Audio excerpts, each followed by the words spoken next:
Já estamos de volta, agora 7h08. Vamos trazer informações do trânsito, saber como é que está o fluxo numa das principais aqui da capital. Olha só, nós temos imagens da Avenida Mário Ipiranga Monteiro e olha só que imagem bonita, né, desse verde, né? Que bacana. Do lado esquerdo aqui tem um sítio e às vezes a gente não imagina que dentro da cidade tem um sítio, né? Uma área verde bonita como essa daí. Olha só, o trânsito está tranquilo e a gente está aqui do lado esquerdo é sentido centro, né? Ali mais atrás, ao fundo, tem a bola do Eldorado, também muito bonita ali, a bola do Eldorado. Sem maior dificuldade, sem problemas, né? Se o Alex Gomes puder dar uma viradinha, né? Ao contrário, para a gente ver como é que está ali também na Avenida Maceió, né? Como é que está a situação ali na Maceió. Olha só, você tendo imagens aqui do nosso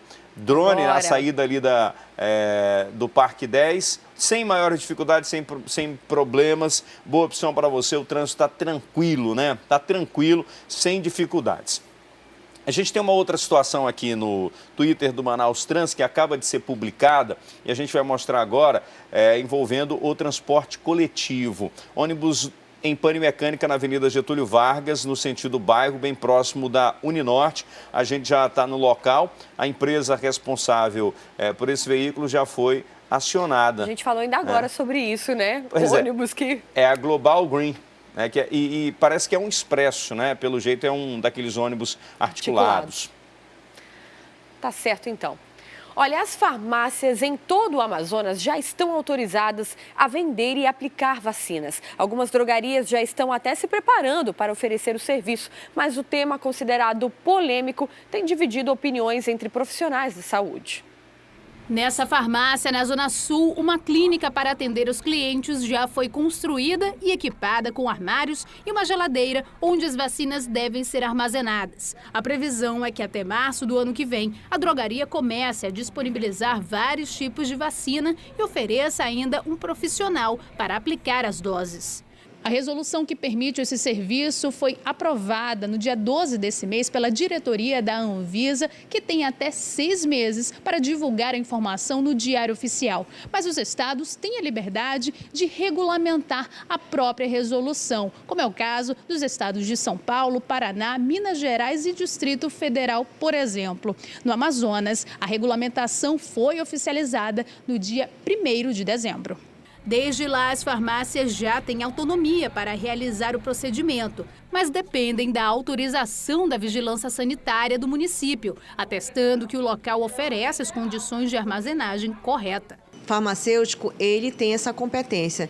A resolução que assegura isso, a lei é a Resolução 574, de maio de 2013, e a Lei 13.021/2014, que assegura, no artigo 7º, essa prática do farmacêutico. Então, eles estando devidamente qualificados, eles podem fazer tranquilamente dentro das farmácias. Mas o tema é polêmico. O Conselho Regional de Medicina do Amazonas questiona a relevância da medida, já que o serviço é oferecido gratuitamente em postos de saúde, com acompanhamento de enfermeiros e médicos. A vacina tem que ser armazenada tecnicamente em situações ideais, de temperatura, os locais para vacinação.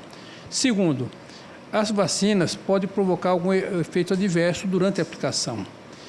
Quando é feito no posto de saúde, como é normalmente dentro dos calendários, das programações que o Ministério da Saúde faz, qualquer evento adverso, você tem o médico e a enfermagem para atender aquela pessoa, o que não vai acontecer em farmácia, tá certo?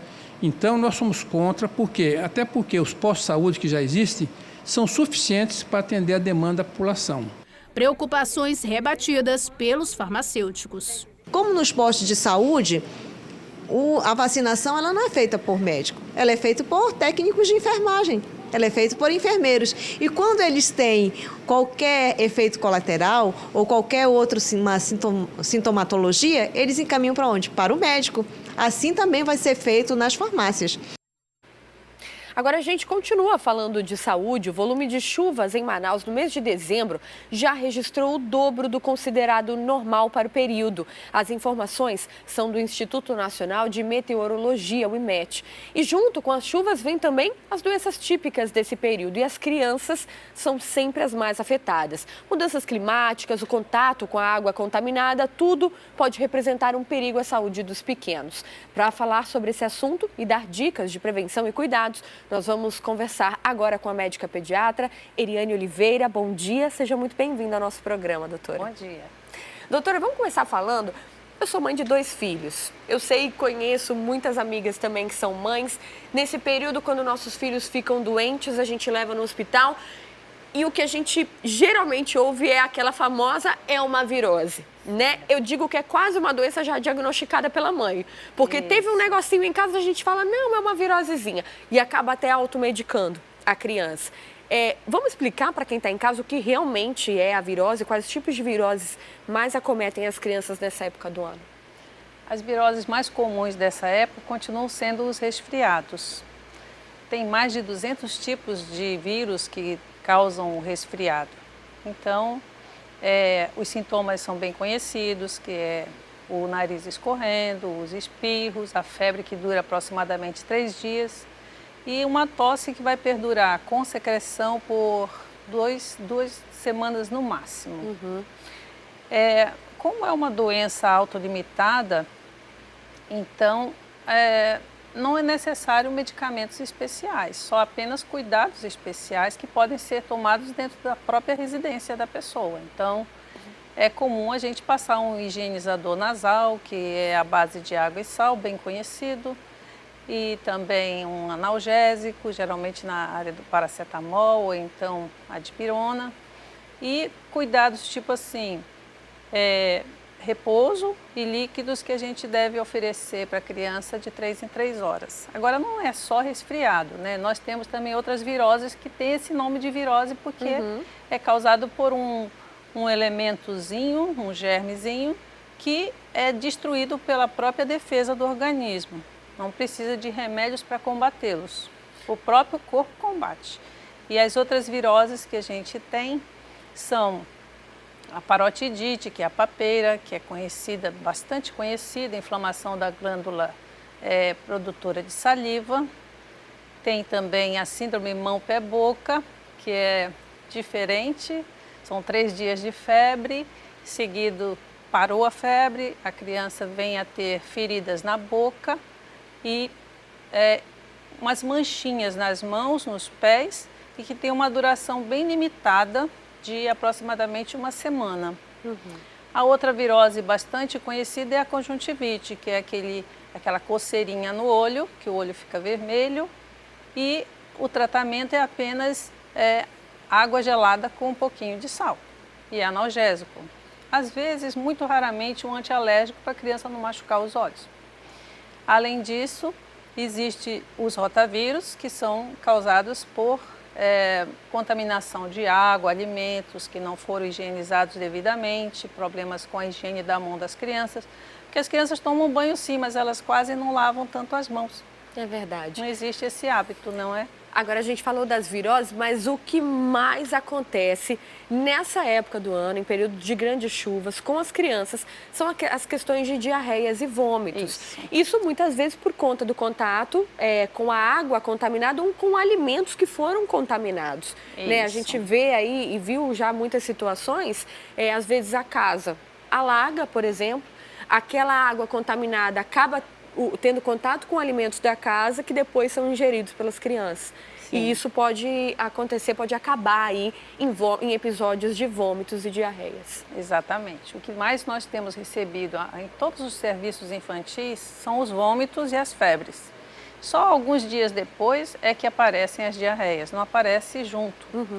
E os cuidados são, por serem doenças assim, de tempo limitado, que o próprio corpo consegue reagir, então a gente só usa mesmo a hidratação, recomenda a hidratação, recomenda alguns sintomáticos, como o remédio para vômitos, né? Que também geralmente as mães Já tem em casa. Já tem em casa, já sabe. E o efeito, ele só vem mesmo a ser eficaz se você fizer, tipo assim, uma coisa bem conhecida, o Plasil. Se você fizer sublingual, vai fazer efeito. Se você fizer via oral, não vai. E aí dispensa a ida ao pronto-socorro. Não precisa expor a criança Isso, a ida ao a pronto-socorro a outros tipos de vírus isso. que circulam nesses locais. Nesses né? locais. Aliás, é por isso que se adquire as viroses, por causa dos ambientes fechados. Então, todo ambiente fechado tem muitas pessoas. Então, como a transmissão das viroses, em geral, é por gotículas de saliva que ficam dispersas no ar, em forma de aerossol, então as pessoas inalam variedades de vírus e, por isso, elas têm uma frequência de virose muito alta. Quanto mais frio o ambiente, mais o período chuvoso, mais umidade no ar, maior a reprodução desses germes e maior a frequência dessas doenças que são passageiras porque depende da condição imunológica de cada um. Doutora, as doenças respiratórias, porque olha, nesse clima a gente tem observado, nesse período, aliás, a gente tem observado uma mudança do clima aqui Sim. na nossa região, né? É um clima mais ameno, principalmente à noite, até um pouquinho de frio, só que mesmo assim a gente ainda tem as mudanças de temperatura, de umidade, por conta de ar-condicionado e tudo mais. Doenças respiratórias também aparecem nesse período. Quais são as mais frequentes? Como tratar? As doenças respiratórias mais frequentes continua sendo a número 1, o resfriado, e as suas complicações que podem ocorrer. Então, depois de um resfriado, pode haver uma complicação de sinusite, garganta inflamada, que é a amidalite, as pneumonias, que podem ser virais também, por um vírus chamado sincicial respiratório, que é bem frequente. A outra doença que é causada por condição respiratória é a parotidite, é a conjuntivite, é a síndrome mão-pé-boca e até doenças assim que tem uma dependência maior de uma condição imunológica bem deficitária, como o exantema súbito, que são 3 dias de febre, a febre para e começam umas manchas vermelhas no corpo, confundindo com dengue, mas desaparece espontaneamente em 3 dias em média. Bem lembrado, a senhora falou em dengue, né? Esse período de chuva, maior proliferação do mosquito, mosquitos, né? Do Aedes aegypti. Então, maior risco de dengue, chikungunya e zika vírus. Isso, também. Exatamente. Por isso é preciso Então, ter o um combate cuidado. aos insetos nessa época tem que ser redobrado. Cuidado, né? Redobrado.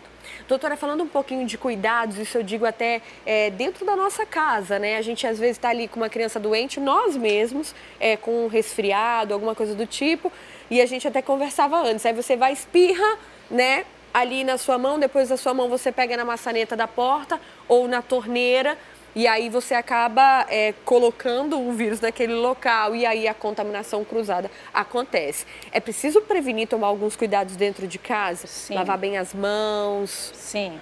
Quando nós vamos lavar nossas mãos, nós tocamos na torneira e deixamos os germes da nossa mão na torneira.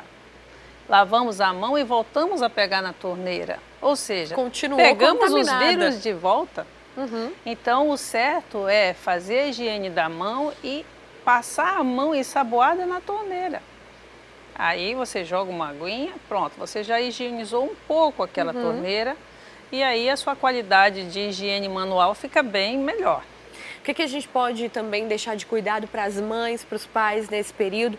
Lavar bem os alimentos, aumentar a oferta de líquidos para as crianças. Isso. Como a gente deve proceder nessa época? Olha, mas a gente tem que evitar que os nossos filhos fiquem em ambientes muito cheios de pessoas, porque as crianças até 4 anos, elas não têm praticamente defesa no corpo, elas estão com o sistema imunológico em formação. Então, o ideal é que as crianças brinquem em ambiente de ar livre, de preferência. Com relação à parte de alimentos, é impossível você esquecer que tem que lavar a banana antes de oferecer para o filho. Ele vai pegar na casca, ele vai se contaminar, a banana é bem usada, por isso que eu estou me referindo a ela. Então, o seu filho vai comer, ele tem que higienizar as mãos. Ele acabou de comer igualmente. O ambiente do chão, ele tem que ser higienizado antes da criança brincar. E o combate aos insetos é fundamental para que ele não adquira essas doenças que são fáceis de serem limitadas se a gente tiver esses cuidados básicos. Em caso de alagações, enfim, evitar ao máximo o contato dessas Das crianças com essa água extremamente contaminada. Contaminada dos hip-raps, que são bem conhecidos. Não deixar as crianças ficarem tomando banho de chuva, especialmente nesses chamados hip-raps. Tá certo. Muito obrigada, doutora. Eu conversei com a doutora Eriane Oliveira, pediatra, deu várias dicas aqui pra gente de prevenção, cuidados nessa época chuvosa em que as doenças típicas dessa época do ano acabam aumentando e afetando as crianças. Obrigada pela participação, doutora. Eu também agradeço a oportunidade. Obrigada. O Programa Estadual de Medicamentos Excepcionais, PROEM, está fazendo o recadastramento dos beneficiados. Sobre esse assunto eu vou conversar agora com a repórter Thea Morel, que tem outros detalhes. Olá, Thea, bom dia. Até quando vai esse prazo e quais as consequências para quem não fizer esse recadastro? Bom dia, Wilson. Bom dia a todos. Olha só, esse prazo de recadastramento começou no dia 15 de dezembro e tem um mês para esse recadastramento, ou seja, o prazo termina no dia 15 de janeiro. E, obviamente, quem não quiser fazer esse recadastro ou não puder ou enfrentar algum problema, né, vai ter o benefício suspenso, pelo menos até que alguma providência seja tomada. A gente sabe que esse fornecimento de medicamentos, principalmente para doenças crônicas, né, é um serviço muito sério, é um trabalho realmente muito relevante e que essas pessoas não podem ficar sem o remédio. Então, assim, embora exista essa sanção ela é apenas temporária, porque essas pessoas rapidamente conseguem ter o medicamento novamente, mas para isso o ideal é que elas façam o recadastramento nesse momento na Central de Medicamentos do Amazonas. O PROEM fica ali na Avenida Duque de Caxias, na Praça 14, na SEMA. Quem já está acostumado a pegar o medicamento já sabe exatamente qual é que é o endereço, né? Para quem vem da Duque de Caxias, é logo depois do 1º Distrito Integrado de Polícia. E esse atendimento, ele é feito desde as primeiras horas da manhã, desde 7h30 da manhã até as 4 horas da tarde. Existem documentos que esses responsáveis ou essas pessoas que precisam desses medicamentos, né, porque são portadores de doenças crônicas, precisam apresentar na hora desse cadastramento. Entre esses documentos está a declaração de residência atualizada, declaração de telefone, né, o número de contato também atualizado. Existe um documento muito específico que é a declaração autorizadora, que precisa também estar atualizada e precisa ter o reconhecimento de firma em cartório, além, é claro, do laudo médico, de todas as prescrições que são necessárias, RG e CPF. Se por acaso a pessoa que é portadora de doença crônica não consegue ir até a sede do PROEM ou da Central de Medicamentos, é preciso aí apontar um responsável, que também é o responsável que vai buscar esse medicamento na medida que a pessoa precisa. Esse programa, ele é muito importante, ele dá o medicamento gratuitamente, principalmente para as pessoas que são portadoras de doenças crônicas ou para medicamentos que têm um alto custo, né? O que a gente observa, infelizmente, é que tem muitos medicamentos aqui em Manaus que ainda estão faltando. A SEMA tem tido esse problema, a gente tem feito muitas matérias sobre isso, mas a gente espera que com esse recadastramento, esse atendimento possa ser totalmente normalizado, essas pessoas consigam realmente receber o remédio que precisam para terem uma qualidade de vida melhor. No caso dos pacientes, também cabe a eles fazer a parte deles, que é justamente manter o cadastro atualizado para poder receber esse remédio. Ok, Thea, até daqui a pouco. São 7h26 e se você está ligando a TV agora, não tem problema, nós preparamos um resumo do que já foi notícia até agora. Confira. Corpo de mulher encontrado no antigo prédio da Câmara Municipal de Manaus. O crime, segundo testemunhas, pode ter sido cometido pelo companheiro da vítima, ao descobrir que ela fazia programas sexuais naquela área da cidade. Delegado Péricles Nascimento dá entrevista exclusiva à TV A Crítica e conta como está sendo a recuperação dele após ter sido baleado durante uma perseguição policial que tentava recuperar um carro roubado. O crime foi em outubro, no bairro Tarumã. Continua desaparecido o homem que caiu em um igarapé na Compensa durante a chuva de ontem. A vítima também ainda não foi identificada. Segundo testemunhas, o homem que foi arrastado pela correnteza estava alcoolizado. Trecho da Avenida Brasil, onde a lateral da pista desabou com a chuva, vai ser parcialmente interditado hoje para as obras de reparo. Após o deslizamento de terra, surgiram na pista rachaduras que comprometem o trânsito. A liberação da venda e aplicação de vacinas em farmácias acende discussão entre o Conselho Regional de Farmácia e o Sindicato dos Médicos do Estado. Enquanto um defende que os farmacêuticos estão aptos para realizarem o serviço, o outro questiona a segurança que os pacientes vão ter caso ocorra algum problema durante a aplicação. E agora eu trago uma notícia boa para o consumidor. A Cefaz está lançando uma nova ferramenta que oferece um serviço gratuito de pesquisa de preços. Quem tem os detalhes é a Thea Morel. Olá, Thea. Como esse serviço vai funcionar? Olha, Wilson, esse serviço aparentemente é muito simples, né, de ser usado. Você entra no site da Cefaz, no cefaz.am.gov.br e você digita ali o nome do produto que você quer pesquisar o preço, né? O mais interessante desse serviço é que ele é controlado, né, pelo Departamento de Tecnologia da Informação da Cefaz e ele faz o cruzamento das notas fiscais eletrônicas emitidas. Ou seja, a atualização desse preço ela é feita a cada meia hora. Então, quando você faz a busca, por exemplo, de um produto como feijão, como margarina, como manteiga, vai aparecer ali a lista com 12 estabelecimentos e os preços que eles praticaram. Existe um íconezinho nesse serviço, né, no Busca Preço, que é uma espécie de foguinho. Isso significa que aquela informação ali, ela foi atualizada, ela é mais recente do que as outras informações. Isso porque a base de dados, ela está sempre se atualizando, ela é atualizada a cada hora, então você tem aí a possibilidade de saber qual o preço que cada estabelecimento comercial está praticando. Essa ferramenta, o Busca Preço, tem duas novidades agora. Uma delas é um serviço de indexação. O que é isso? É quando você digita ali o nome que você está procurando o produto, ele já faz uma espécie de autocompletar. E ele não leva muito em conta, não, ele corrige se você colocar um acento errado, se você colocar uma letra errada no nome do produto, ele já faz a correção automática, o que facilita bastante a busca. E uma outra novidade do Busca Preço é o serviço de localização.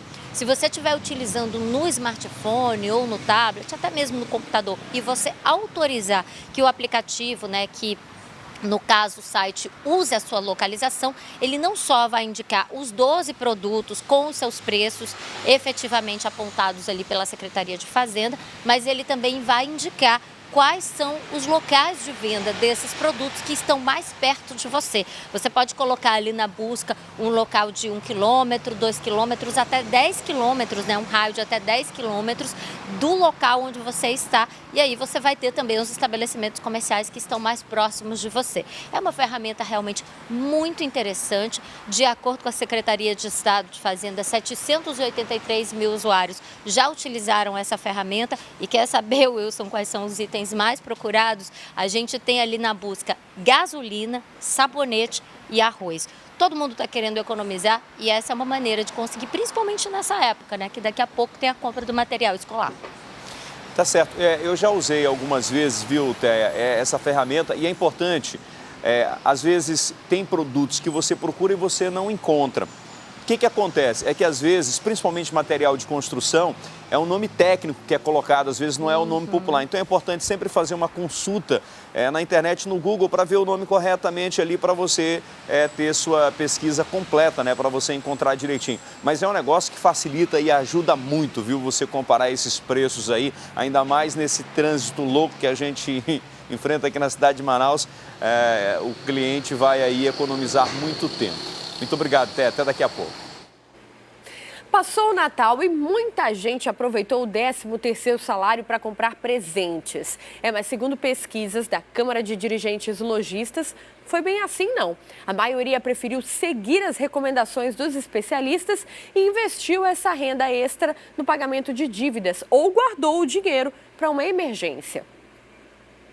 Dinheiro no bolso, consumidor nas ruas atrás de boas ofertas. Com a ajuda do 13º, o comércio aproveitou para lucrar um pouco mais nesse fim de ano. Mas tem gente que pretende usar o salário extra para se livrar das dívidas. Dívida a gente vai pagar, lógico, a gente tem que pagar, né? Porque senão o nome vai lá, Serasa. Na verdade, ainda não sei, está guardado. Uma pesquisa feita pela Câmara de Lojistas de Manaus apontou que 85% do 13º serão usados no pagamento de dívidas.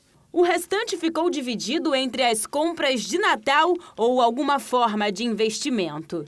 É indispensável que a pessoa invista. Quem não tem muita noção deve investir numa poupança, procurar Tesouro Direto e outros tipos de investimento, mas sempre colocar um aporte anualmente de pelo menos 10%. Vamos trazer informações do trânsito. A gente tem uma postagem no Twitter do Manaus Trans, colisão de veículos na Avenida Getúlio Vargas com a Doutor Machado. A gente no local. Tá complicado, viu, na manhã lá na Getúlio Vargas, porque ainda há pouco a gente mostrou um ônibus no prego, né? Agora tá mostrando aqui um acidente. A gente já está ali no local. Inclusive, ó, a gente tem aí uma outra situação agora de pane mecânica, né, de ônibus, mais uma vez, Avenida Leonardo Malcher, próximo à Avenida Epaminondas. Como a gente vê já agentes de trânsito também no local. E o guincho parece que já está presente aí para retirar o ônibus dessa situação. A gente vê aí agora, mais uma vez, as informações do Twitter do Manaus Trans. E já a gente vai mostrar que 3 estudantes amazonenses vão representar o Brasil no programa Jovens Embaixadores. E a gente mostra também o trabalho de voluntários que levaram amor e presentes a crianças de uma comunidade neste dia de Natal. Daqui a pouquinho a gente volta já.